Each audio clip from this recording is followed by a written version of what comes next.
Le destin tragique de Toby et Not Toby, c'est une production d'une troupe de théâtre qui vient de Paris qui s'appelle Fools and Feathers. Et pour nous en parler, notre chroniqueuse en chef dans le monde des arts, Lucie-Madeleine Delisle. Bonjour, Bonjour, Lucie-Madeleine. Martine. Avant que vous répondiez à ma question, est-ce qu'on a crié Alléluia hier? Racontez-nous d'abord qui sont ces deux personnes qui font partie de cette troupe de Paris qui sont venues présenter cette production? Ben voilà. Alors, Martine, à chaque année, le Cirque Molière aime bien recevoir une troupe invitée. Et c'est bon pour nous parce que ça nous permet d'explorer du théâtre d'ailleurs, des voix d'ailleurs, des artistes d'ailleurs. Et la façon dont on fait les choses ailleurs aussi. Oui. Hein? Et effectivement, c'est une expérience théâtrale que je crois il y a beaucoup de choses à aimer de cette pièce et ça va plaire à un grand nombre de personnes. Ça s'intitule Le destin tragicomique de Toby et Not Toby. C'est bien sûr un clin d'œil à cette célèbre pièce de Shakespeare, Le tragique destin, la tragique histoire d'Hamlet, prince du Danemark.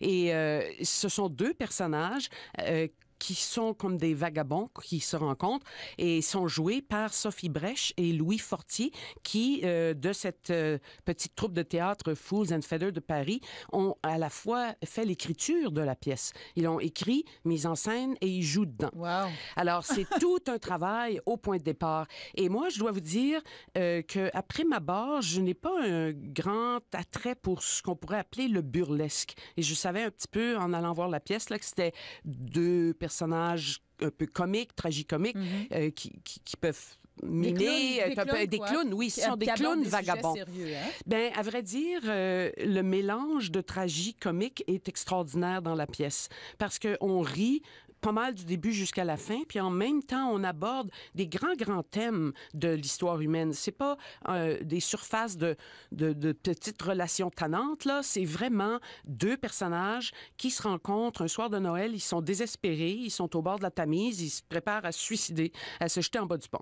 Mais effectivement, elle change d'idée et il nous emmène dans un grand voyage onirique qui est ce qu'on peut imaginer peut-être leur divagation alcoolisée ou en dessous d'un pont de deux vagabonds. On peut le voir de n'importe quelle façon, mais il nous entraîne dans le désert, dans la mer. Il y a presque des références au monde de Pi, où on entre dans un univers où les vraies choses se disent sous un couvert rigolo, onirique, curieux, comique. Il y a très peu d'accessoires dans la pièce et on joue beaucoup avec un ensemble de rideaux qui bougent de différentes façons et sur lesquels on projette des bandes dessinées, des bandes sonores, des images. Alors, c'est multidisciplinaire et très moderne en ce sens-là et en même temps, une grande économie de moyens. Strictement ces rideaux, à peine quelques accessoires, deux petites valises et ces deux personnages qui nous tiennent en haleine avec cette histoire qui se déroule presque de façon rocambolesque, mais qui a un fil conducteur important,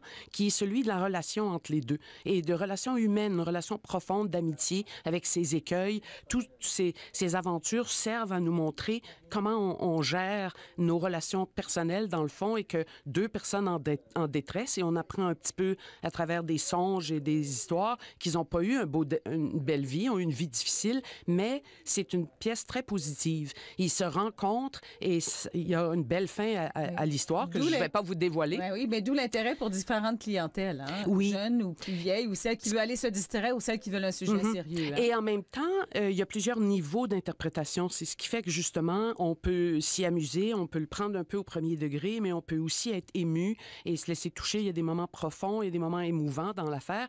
Et c'est interactif. C'est-à-dire que les comédiens nous rentrent un peu dans la pièce. Il y a des moments d'interaction. Ça prend presque l'allure d'un talk show ou d'une communication avec les gens. Alors, ça va un peu dans toutes sortes de directions, mais l'unité est qu'il y a une tendresse et une gentillesse qui se dégage et un lien visible, une chimie entre les acteurs et la chimie également entre le public et les comédiens. Et on entre dans le jeu très rapidement et j'étais très impressionnée. C'est du burlesque de haut calibre. Et moi, je n'aime pas tellement le burlesque en tant que tel, mais j'y reprends goût. Et quand il y a une telle qualité qui vient chercher toutes sortes d'émotions universelles. On peut dire que c'est un beau succès, franchement, une pièce impressionnante qui a en même temps aussi, parce qu'elle est tellement en dehors du réalisme, qui garde une qualité universelle. Elle pourrait se présenter devant n'importe qui, devant n'importe quel public et à n'importe quelle année. C'est très, très intemporel. Donc, vous avez aimé ça? Là, alors, j'ai aimé ça. Ben oui, exactement. J'ai aimé ça. Il n'y a rien d'autre à dire, finalement. Et les gens autour de vous, comment ils réagissaient? J'ai vu de très, très belles réactions. Les gens réagissaient, on rit à toutes sortes de moments. Ont été, je pense, éblouis aussi par cette mise en scène. Il y a du chant, il y a du mouvement, il y a de la danse. Ils sont physiques également. Alors, on se sent très facilement emporté par cette histoire-là.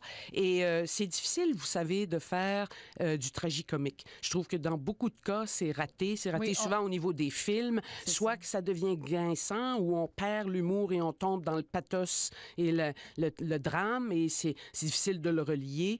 Je pense à un film que j'ai vu récemment, j'ai trouvé ça... raté au dernier degré. Et je ne vais pas le nommer, là, mais juste pour vous dire que j'observe que c'est pas évident de vouloir être à la fois drôle et profond ou humain ou tragique ou d'amener ces éléments-là. Et dans cette pièce-là, c'est très, très, très bien réussi. On n'a pas un sens de dérapage. On a juste l'impression d'une continuité toujours où l'humour est un antidote et a sa place pour aborder les grands sujets. Donc, alors, bref, je vous la recommande chaudement. Je crois que tout le monde devrait aller voir ça. Vous allez tous avoir du plaisir à n'en plus finir. C'est très, très, très charmant. Alors, je rappelle que c'est la pièce présentée au Cercle Molière jusqu'au 24 janvier, Le destin tragicomique de Toby et Not Toby. To be et not to be, vraiment, oui. C'est le jeu de mots, de la troupe de théâtre Fools and Feathers de Paris, et c'est présenté par le Cercle Molière. Jusqu'au 24 janvier, Jusqu'au 24 janvier. Merci beaucoup, Lucie Madeleine. Merci, Bertine. À la prochaine. Au revoir.